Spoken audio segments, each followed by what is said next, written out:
Please welcome this evening's guest moderator, Emmy Award-winning TV personality and tech expert, Katie Linendahl, and tonight's guest, host and weatherman of NBC's Today, Al Roker, and game designer, Steve Lunny. Hello, hello.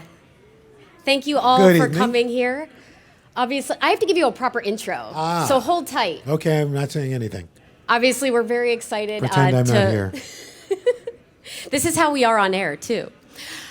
Very excited to finally be launching Al's Weather Rokies. And Al, you probably agree, too. We've had so many different projects over the years, and you way more than I. This has been one of the most challenging. Yes, of course I weigh more than you. No, I didn't mean it that way. I didn't mean it that way. Way.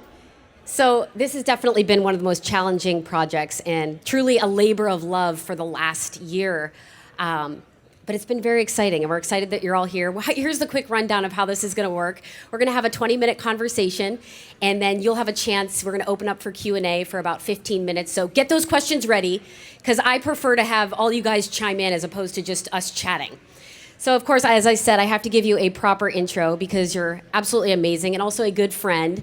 So, of course, America's favorite weatherman, also seen on the Today Show and Wake Up with Al on the Weather Channel, 13 Emmy Awards, and New York Times bestselling author. And also one of my favorite things that you do, you also have a very amazing elite production company. And you just kind of do it all. And now here we are with an app. Yes, it's exciting. It is exciting, and I wanted to throw it over to Steve, too, who is an interactive designer and one of my good friends, one of the most amazing graphic designers in the business, had the opportunity to work on with such brands as IBM, Johnson & Johnson, and Walmart. And this is truly, we keep using the verbiage labor of love, but a project that he's been working on for the past year. So before we dive into a quick moderated panel here, I want to quickly show you how the game actually works. And to do that, Steve, I'll toss it over to you. Hi, everybody. Thanks for being here. So the basic concept of the game is that you have to wake up Al for work. And so we wanted to use something that was sort of familiar, and the match 3 genre is still very popular right now, but we also wanted to do something that was original. So what we came up with is a game where you're actively trying to wake Al up. So the game icons are actually Al's dream, and at the beginning of each level he falls asleep.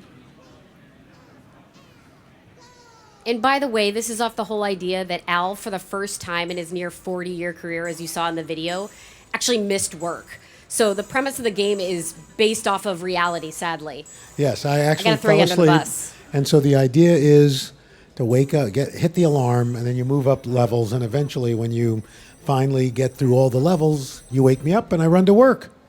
And the cool part about it is 2 worlds with 10 different levels. I can tell you I have the number 3 highest score, which I'm still super proud of. It's been time burglarized me for many, many hours. It gets really, really hard. And as you can see here, Steve, what level are we on now? We're on level 10, so this is a much more complex level. Okay, yeah, we're on level 10 now. You can see how there's these little characters called Rokies that you have to shatter through to get to the alarm clock. And it gets more challenging, obviously, as you start getting further down the game. Very addictive, and now you spent a few hours. Yeah, I mean, I've grown. I mean, I'm not past level 6. My son is at level 8. And if you hit, obviously, if you hit one of the wrong icons, it freezes the bar. You can't touch anything.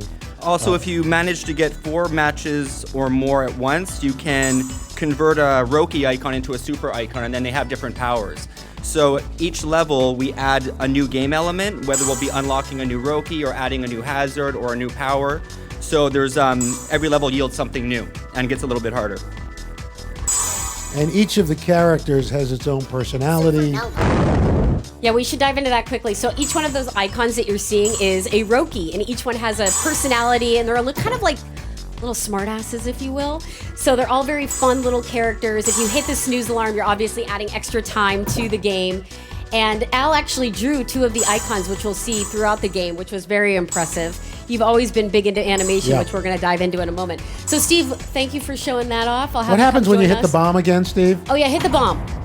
It's a hazard. It will freeze the bar so you can't shoot for a few seconds. Yeah.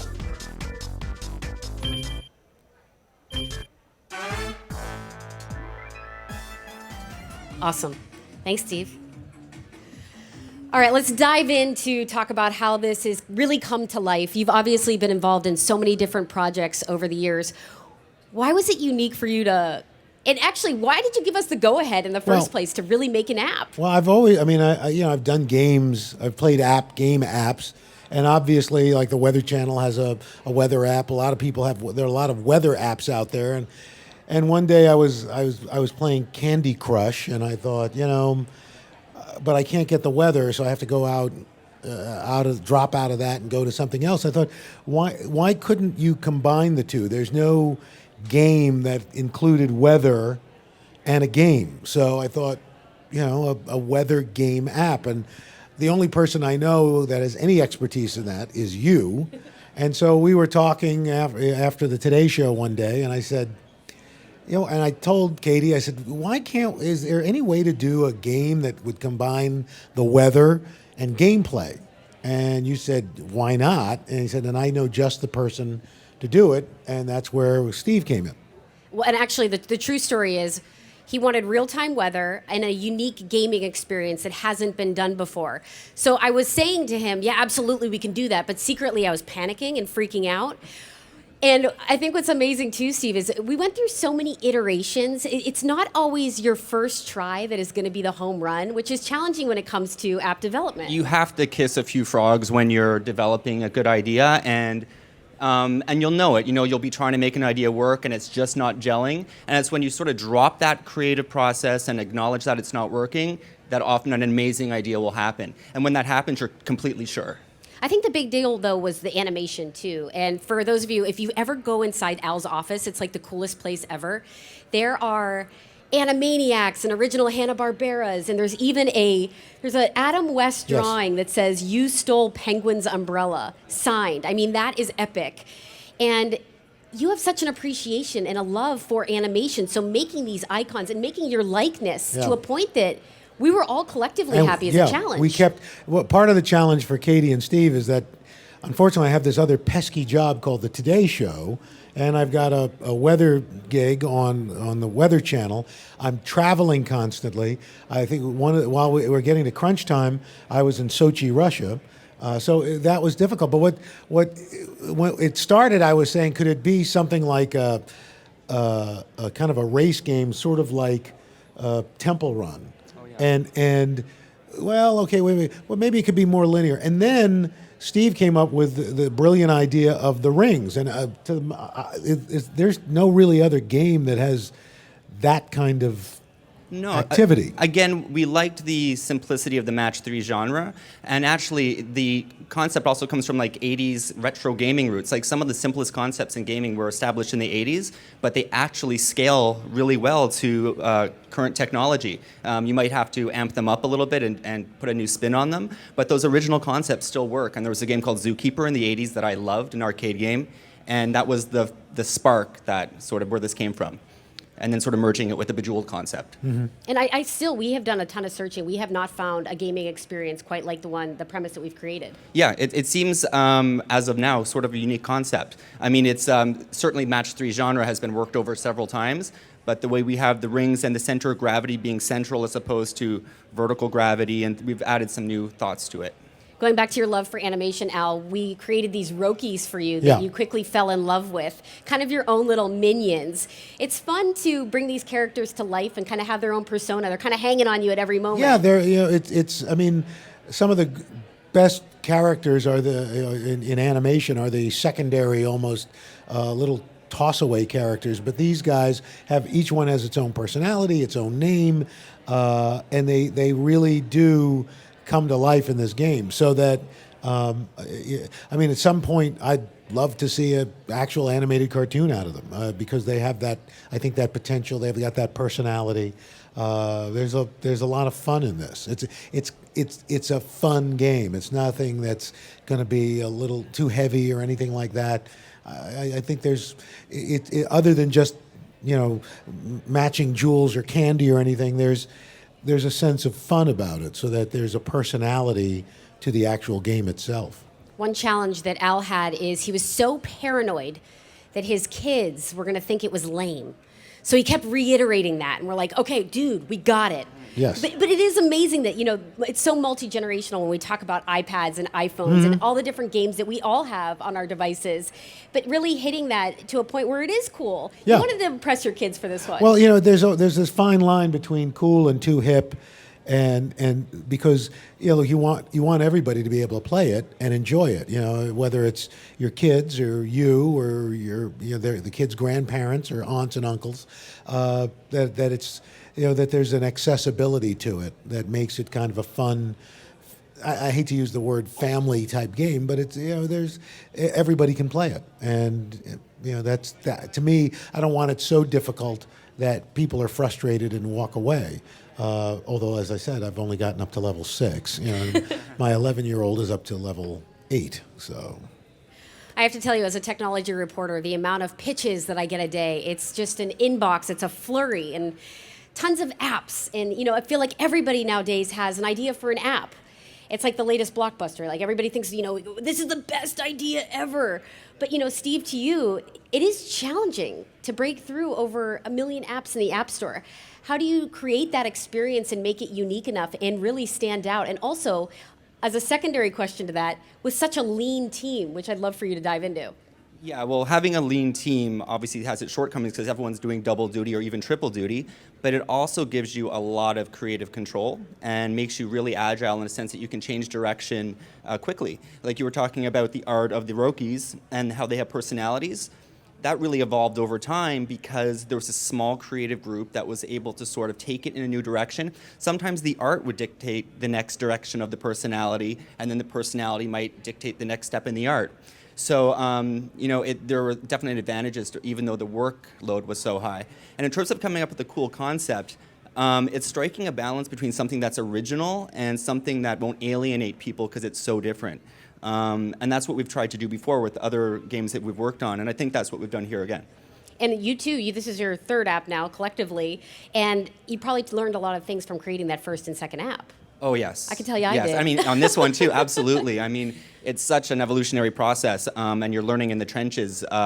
It's an all-encompassing experience when you do it the way we did it. It was a full-time job for a very long time. Wasn't the sort of thing we knocked off evenings and weekends or something like that. So absolutely, and the next project, I'm going to take a lot from this into that as well. Al, curious to your thoughts of, going through this entire process and being so hands-on in the sense that the initial idea, did it come out the way that you had thought, or was it? It actually came out better because I was envisioning something that was almost two-dimensional, and while this is two-dimensional, has a real animated cartoon feel, it has a certain depth to it, and I really enjoyed the work with the animators and the artist, because it was very much like doing an animated cartoon with the modeling sheets and the action poses and all that. It really was a sense that you were working on an animated project, which was very exciting to me because that's my love. I can tell you behind the scenes. So Al would draw something and then collaborate with Steve to actually animate it and sketch it in and color it, and we'd all be working together to make sure it was like hitting the right tone. Every icon has its own personality and has to hit that right tone, which is each piece is a work in itself. And you don't want to duplicate, like you don't want to start sort of overlapping too many traits because then it starts to seem lopsided or one-toned. So you do want to have some like organic diversity between the characters. And I realize we're talking about icons in a video game, and it sounds like I'm taking them pretty seriously, but I really do. Like I really buy into this reality when I'm designing. And it's the best part about Steve. And hands down. And I believe they're real. I believe they're living things while I'm making them, because that's the only way I can really commit to making them this way. Steve's actually out right now on a release. I'll be back in an hour. Yeah. And by the way, when you listen, there's a voice. There are a couple of voices in here. A number of the characters are voiced by Katie, and yours truly. So that's kind of fun too. Voiceovers is a cool thing too, because you sit in a booth and some days we'd be like, Al, you have like 5 pages to read, and you're like, please be in a good mood. Please be in a good mood, because it's laborious, the process of saying literally numbers 1, 2, 3, 4, all the way down to 100, and saying all different kinds of weather. But it's awesome because you never lose Anna. You're always happy and you're always excited, and it's like fun going into the sound booth with you sometimes. It's just like you learn. You can ask my kids. I'm not always happy. In fact, this was about 6 months ago. My daughter had not cleaned her room as she was supposed to have, and I kind of laid into her a little bit verbally, and all of a sudden she bursts into tears and goes, "This isn't fair. America only sees the happy Al Roker. They don't see this Al Roker." Well, there you go. Well, it's the way it is. Steve, on that note, Steve, I want to come back to you too, because the biggest challenge, I don't want to let that go. The hardest thing for you over this last year. The hardest thing would be establishing a realistic timeline.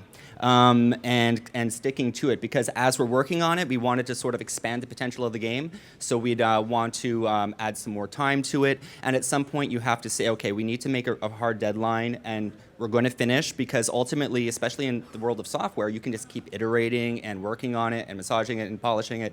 So committing to that timeline and finally getting it done. I'll 100% agree with that too, because I'm such a perfectionist in my work, and it's never done. I could keep going and going and going, and it wasn't like change this, change this, change this, and you have to just say it's good enough. It's good enough. And this is better than good enough. Although I'm a person I do live TV, and so it's not. If you've ever watched our show, you'll know it's not perfect. Things happen, but that's the nature of live TV. And the beautiful thing is nobody really gets hurt, and the next day you come back and you make another program. So and that's the beauty of this too, is that as things happen and we get feedback from users, we'll make changes and make additions, and but it really was it took less time. I've never been involved in this. I was amazed at how responsive Steve and Katie were, and with the artwork, and we'd have a meeting, and all of a sudden we'd be doing something, and Steve would go, "Oh, we should do this," and within 2 days it was done. And so it really was a fascinating process. I think that's the advantage too of having a small team. Yeah. It's the good and the bad. Yeah. You don't have layers, like it doesn't have to filter through like a producer and then down. I mean, there's definite advantages Let's to take that it type to of structure. marketing. We are marketing. So it's just straight to the source and we get it We're done. marketing, we're voiceovers, we're animators, we're programmers, we do it all. Steve, I want to end with you, and also Al, just like your final thoughts, anything you want to add before we head to Q&A. Well, first I want to thank everyone for coming here. I mean, I grew up playing video games and being very nerdy and geeky way before it was socially acceptable. So all those years, like playing Nintendo, that seemed like a waste of time to my parents at the time, actually turned out to be worth it, because here I am on stage with Katie and Al now. So thank you for being here. And look at your cufflinks. I have Nintendo cartridge cufflinks. I'm committed to the cause. Wow. Thank you. Impressive. I'd like to follow that up quickly with it. My mom made a homemade Al's Weather Rokies dress. So we're representing today. We might be nerds. Enough people but we're ask for proud of them. it. They'll be in Barney's. Again, as Steve said, and everybody said, thank you for coming out, not on a great night. But it's fun. This is really kind of a labor of love. Again, you've been used, but I really enjoy this. I don't do anything unless I really want to enjoy it. And I kind of stopped playing video games after Donkey Kong. And, A while ago. Yeah, just a while ago. And this platform, this iOS platform, kind of brought me back to it. And to be able to actually say that I've got a video game is kind of cool. And the idea I can watch my boy play it and love it is just a bonus. So. Very cool. With that said, thank you both. And I'd love to open it up to questions. Yeah, being a gamer myself, I was wondering, you mentioned it a little bit, but do you have any kind of downloadable content in mind, or things you want to add on in the future? Things you might be thinking about, like holiday editions, or adding on different levels, stuff like that? Actually, yeah. I mean, as soon as we went live in the store, we started working on having the icons move in different patterns. That was actually Al's genius idea. Yeah. We opened up it on an iPhone, and we noticed that the real estate, we have a circular kind of path. And Al said, well, could we maybe do, and follow the iPhone screen as more of a square? And also with the Rokies, I think, the personalities behind each of them, and we're kind of building their own Twitter page and their own Facebook page. They've taken on lives of their own. And I think, going in that direction, we're better building them out in version 2 and version 3. What was the most memorable moment in your career? My career? Yeah.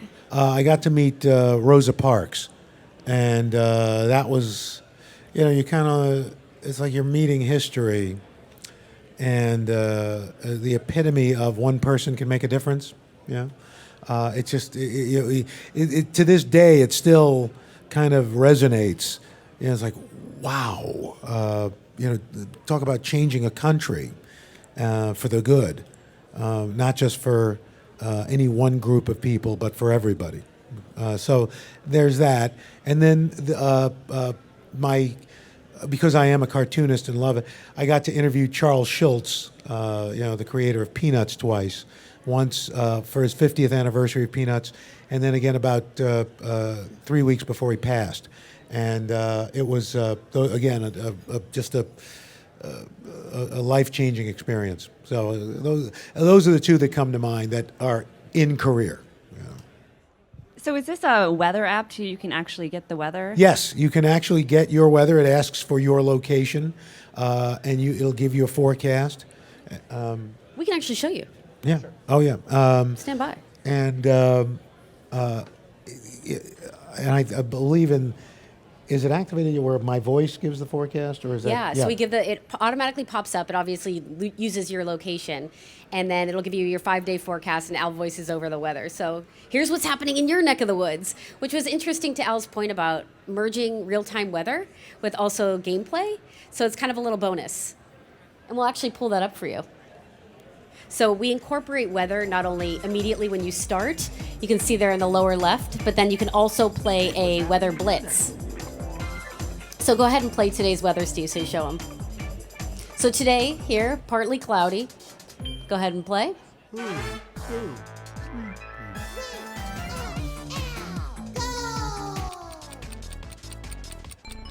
And again, just to remind you of the premise of the game, so you have to match the corresponding icons, standard to a match 3.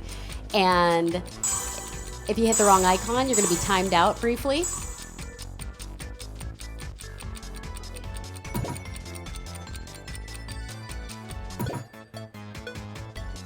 And the weather rounds are the hardest, by the way. So as you can see here, Steve, you're not doing so hot. Steve may have made the game. I still have a higher score. Wow, but the good news is she doesn't rub that in. At all. At all. I'm going to throw down the gauntlet and have a challenge for somebody to beat my score.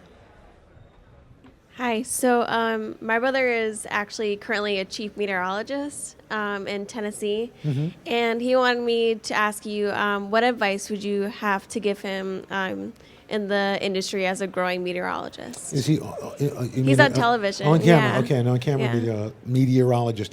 Well, I think it's a matter of just developing his own style. Look, I was mentored by Willard Scott. But Willard always told me, and I wanted to pattern myself after Willard. But what he told me, the two best bits of advice he gave me was, A, never give up your day job, because no matter what you do, whether I'm developing apps or producing TV shows, at the end of the day, my core business is doing weather. I love that. But the other thing he told me was always be yourself. For better or for worse, that's who you are, and play to that. And so I would say he should be himself. And he should also try to expand, but also expand outside of weather. Do other stories. Do other things of interest. What interests does he have that he could maybe parlay or do some sort of stories for for his television station? What about a catchphrase? The only reason I have a catchphrase, which here's what's happening in your neck of the woods, is only because on the Today Show, when we toss to the local stations, they have to know when to switch over.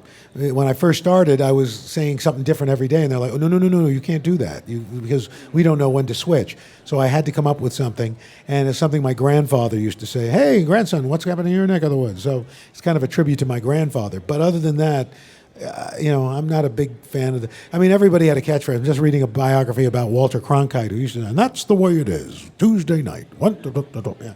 I'm not really big on the catchphrase. This developed into one, but I didn't plan on that. So I learned something new. Nice. Hi. Can you explain how two players play against each other? How that works? Oh, yeah. 2-player? Let's have at it. Oh, this could be good. The two of you going up against each other. I got a lot at stake here. stand by. Because she's been talking smack all evening, so let's see what happens.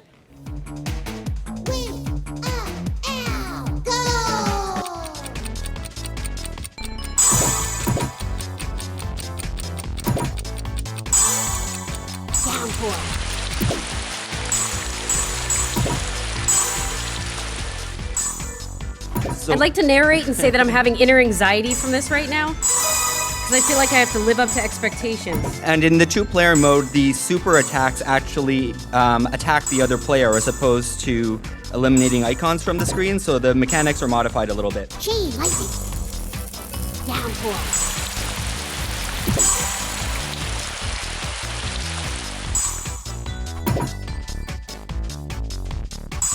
It's getting close. Downpour. Uh-oh. This should do it. I'm dead. Oh! Katie. I let her win. Katie. I base my self-worth on my score on Al's Weather Rokies. Wow. So I guess that answers your question. That's how two-player works, just like that. Hello. Hi. Are there a set number of lives per time period? If you go, like, say you have 5 lives and you lose them, you have to wait 20 minutes to start, or is it continuous play? Actually, we chose not to build in any of those types of mechanics. We wanted people just to sort of be able to play freely. There's a timer, so there's that aspect of the challenge, but you can play as much as you want without having to do in-app purchases or anything like that. I'm not a fan of that whole model, which is so pervasive now. It's almost every game. But to actually advance to the next level, you have to obviously keep beating that level. So it gets more exciting the more levels you beat, and then more rings are added and more super icons join in. So obviously you want to keep going as far as you can, but no lives, no lives. Thanks. I've enjoyed watching you on the Today Show, and I wonder how has being a meteorologist changed in your career? Well, What's the biggest it's change? I'm an old man and in a young man's game, but it's like this. I mean, in a sense, when I first started playing video games long before I think Steve was even alive. How old are you now? Okay, but I mean, I actually. I'm trying to remember the first time I was working in Cleveland, Ohio, when they had asteroids. You'd have to go to like a bar or something like that, and there was a big console table thing, and I remember the first time you could buy an Atari game.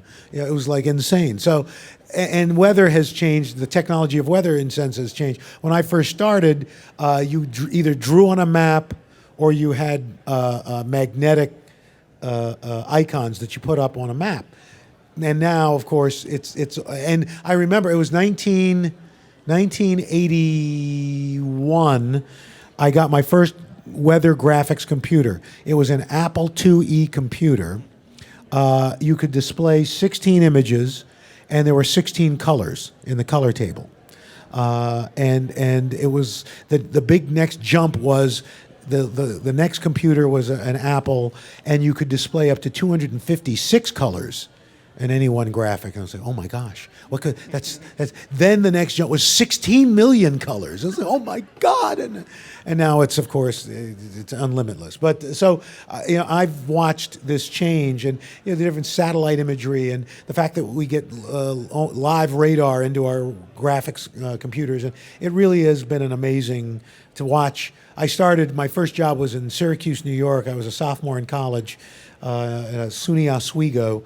And it was 1974, and that was my first job. And the technology has changed so drastically in that was time. before I was born. See, that's what I'm saying. So I've got socks older than him. So. Well, thank you all for joining today. We appreciate it, and checking out Al's Weather Rokies, which, of course, right now is on iOS. Steve Lunny, Al Roker, thank you very much. Thank you. Thank you, everyone.